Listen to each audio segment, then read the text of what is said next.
Hello dear friends, स्वागत है आपका अपने यूट्यूब चैनल SD एजुकेशन पर। आज है 28 दिसंबर 2024 और हम बात करेंगे आज के most important current affairs question के बारे में।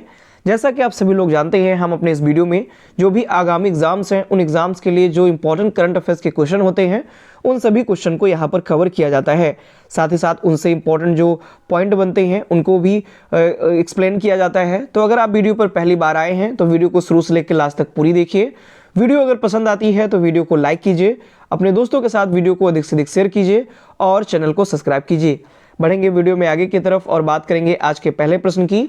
आज का पहला और मोस्ट इंपॉर्टेंट प्रश्न है, हाल ही में विश्व पैरा एथलीट चैंपियनशिप 2025 की मेजबानी कौन करेगा?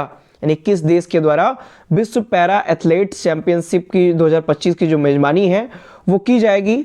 तो ऑप्शन नंबर 20 प्रश्न का सही जवाब हो जाएगा, यानी कि इस बार भारत के द्वारा विश्व पैरा एथलेटिक्स चैंपियनशिप 2025 की मेजबानी की जाएगी। डिटेल में इसके बारे में बात करें तो आप आर्टिकल में भी देख सकते हैं, India to host the world para athletics championships for the first time in 2025। यानी कि पहली बार ऐसा है जब भारत के द्वारा ये जो चैंपियनशिप है ये इसका आयोजन किया जा रहा है। तो हाल ही में भारत में पहली बार राष्ट्रीय राजधानी यानी कि नई दिल्ली में 2025 में पैरा एथलेटिक्स विश्व चैंपियनशिप की मेजबानी की जाएगी।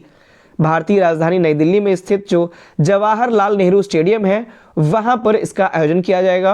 कब? तो सितंबर और अक्टूबर महीने में 2025 में इसका आयोजन होगा। और नई दिल्ली पहली बार 2025 में विश्व मुक्केबाजी कप फाइनल और तीसरे विश्व मुक्केबाजी कांग्रेस की भी मेजबानी करने वाली है।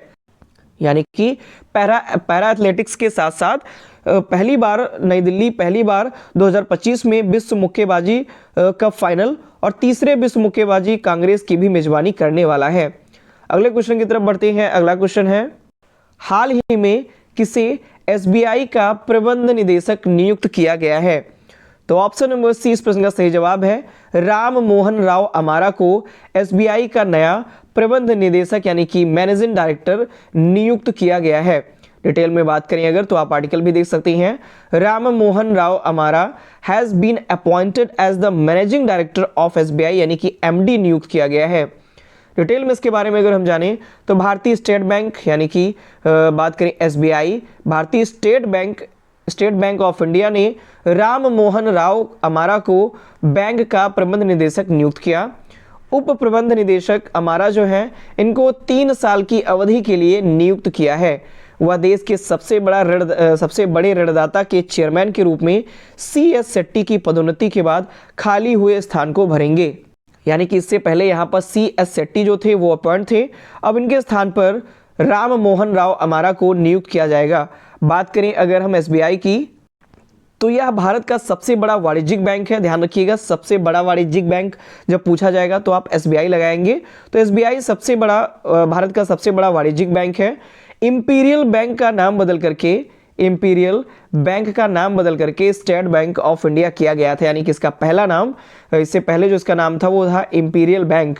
अगले क्वेश्चन की तरफ बढ़ते हैं। अगला क्वेश्चन है, हाल ही में 21वां CII वार्षिक स्वास्थ्य शिखर सम्मेलन कहाँ आयोजित किया गया? यानी कि 21वां जो CII वार्षिक स्वास्थ्य शिखर सम्मेलन है इसका आयोजन कहाँ किया गया? तो इसका आयोजन किया गया नई दिल्ली में। ऑप्शन नंबर सी इस प्रश्न का सही जवाब है।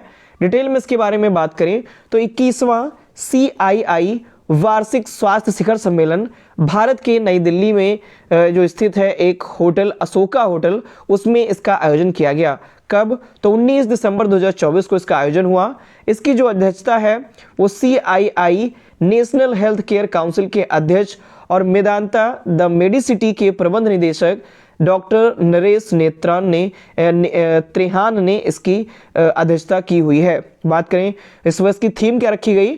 तो इस वर्ष की जो विषय है, जो थीम है वो 2047 के लिए स्वास्थ्य सेवा में परिवर्तन, ये इस बार की थीम रखी गई है। अगले क्वेश्चन की ओर बढ़ेंगे। अगला क्वेश्चन है, भारतीय प्रतिभूति एवं विनिमय बोर्ड जिसे हम सेबी के नाम से जानते हैं, security exchange board of India, इसकी 208वीं जो बैठक है, बोर्ड की जो बैठक है वो कहां पर आयोजित की गई? तो सेबी की जो 208वीं बोर्ड बैठक है उसका आयोजन मुंबई में किया गया। ऑप्शन नंबर ए इस प्रश्न का सही जवाब हो जाएगा। डिटेल में अगर हम बात करें तो भारतीय प्रतिभूति एवं विनिमय बोर्ड यानी कि सेबी की 208वीं बोर्ड बैठक मुंबई में आयोजित की गई। कब? तो 18 दिसंबर 2024 को इसका आयोजन किया गया। बैठक की जो अध्यक्षता है वो सेबी के जो वर्तमान में अध्यक्ष हैं माधवी पुरीबुच, इन्होंने इसकी अध्यक्षता की। बात करें पिछले 3 वित्तीय वर्षों में से कम 1 करोड़ रुपए का जो परिचालन है उसका लाभ प्रदर्शित करना होगा। ये इस सब बातें इसके अंतर्गत चर्चा की गई। अगले क्वेश्चन की तरफ बढ़ेंगे। अगला क्वेश्चन है, हाल ही में किस देश ने भारतीय शिक्षाविद अरुण कपूर को शाही सम्मान प्रदान किया? यानी कि भारतीय जो शिक्षाविद हैं अरुण कपूर, इनको किस देश के शाही सम्मान से सम्मानित किया गया?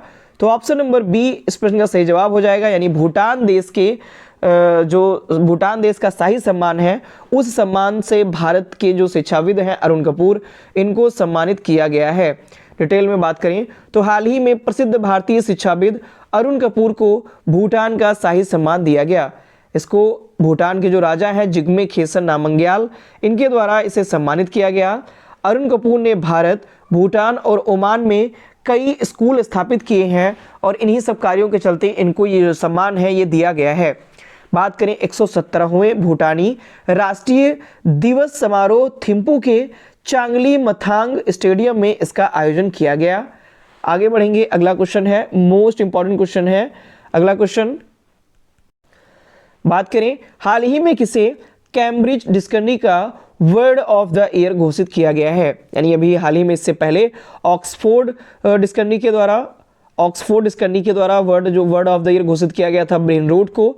सभी लोग जानते हैं ब्रेन रोट को ऑक्सफोर्ड यूनिवर्सिटी के द्वारा, ऑक्सफोर्ड डिक्शनरी के द्वारा वर्ड ऑफ द ईयर घोषित किया गया था।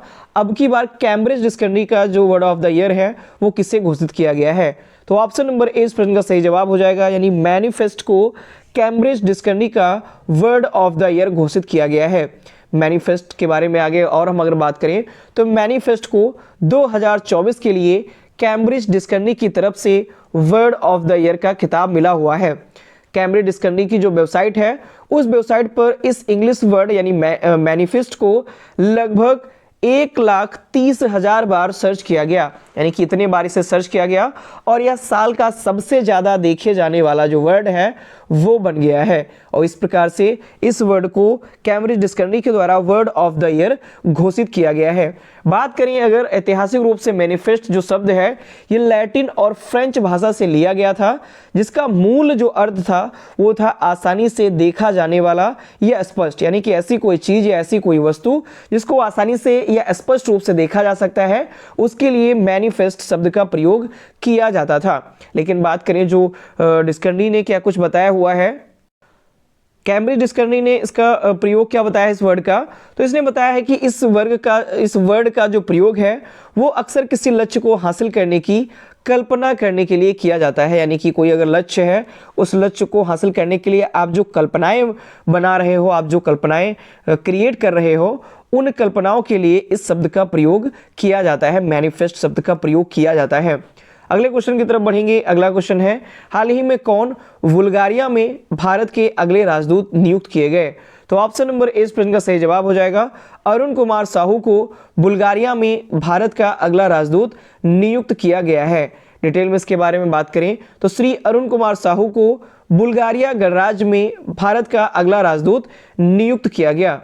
वर्तमान में मंत्रालय में ये अपर सचिव के पद पर कार्यरत हैं और इसके साथ साथ ये 1996 बैच के IFS अधिकारी या IFS ऑफिसर भी हैं। बात करें तो इनकी क्वालिफिकेशन के बारे में तो किंग्स कॉलेज लंदन और जवाहरलाल नेहरू विश्वविद्यालय नई दिल्ली से इन्होंने आधुनिक विश्व युद्ध और भाषा विज्ञान के क्षेत्रों में अपनी मास्टर डिग्री इन्होंने हासिल की हुई है। अगले क्वेश्चन की तरफ बढ़ेंगे। अगला क्वेश्चन है, हाल ही में भारत ने कहां पर पहली बार गंगा नदी डॉल्फिन टैगिंग का आयोजन किया गया? यानी कि गंगा नदी डॉल्फिन के टैगिंग का जो आयोजन है ये कहां पर किया गया, भारत में पहली बार ऐसा है? तो ऑप्शन नंबर 20 प्रश्न का सही जवाब हो जाएगा, यानी कि असम में पहली बार गंगा नदी डॉल्फिन टैगिंग का आयोजन किया गया है। तो हाल ही में भारत के असम में पहली बार गंगा नदी की जो डॉल्फिन है टैगिंग, इसका जो आयोजन है वो किया गया। यह पर्यावरण, वन और जलवायु परिवर्तन मंत्रालय, भारतीय वन्यजीव संस्थान, असम वन विभाग और आरण्य का संयुक्त प्रयास इसके अंतर्गत शामिल है। इसका जो उद्देश्य है वो डॉल्फिन के आवास और प्रवासन पैटर्न का अध्ययन करना है, यानी डॉल्फिन के जो आवास हैं किस प्रकार से आवास का निर्माण करती है, कैसे रहती है, कैसे जो जीवन है वो व्यतीत करती है, इसके बारे में इसका जो पैटर्न है उसका अध्ययन करना इसका प्रमुख उद्देश्य है। यह न केवल भारत में बल्कि विश्व स्तर पर इस प्रजाति की ये पहली टैगिंग की गई है। अगले क्वेश्चन की तरफ बढ़ेंगे। अगला क्वेश्चन है, हाल ही में किस देश के विनीसियस जूनियर ने फीफा सर्वश्रेष्ठ पुरुष पुरस्कार 2024 जीता हुआ है? तो ऑप्शन नंबर सी इस प्रश्न का सही जवाब हो जाएगा, यानी कि ब्राजील देश के विनीसियस जूनियर ने फीफा सर्वश्रेष्ठ पुरुष पुरस्कार 2024 का जो खिताब है वो जीत लिया है। डिटेल में बात करें तो ब्राजील और रियल मैड्रिड के फुटबॉल खिलाड़ी विनीसियस जूनियर ने 2024 फीफा वर्ल्ड का सर्वश्रेष्ठ पुरुष खिलाड़ी का जो पुरस्कार है वो इन्होंने जीत लिया है।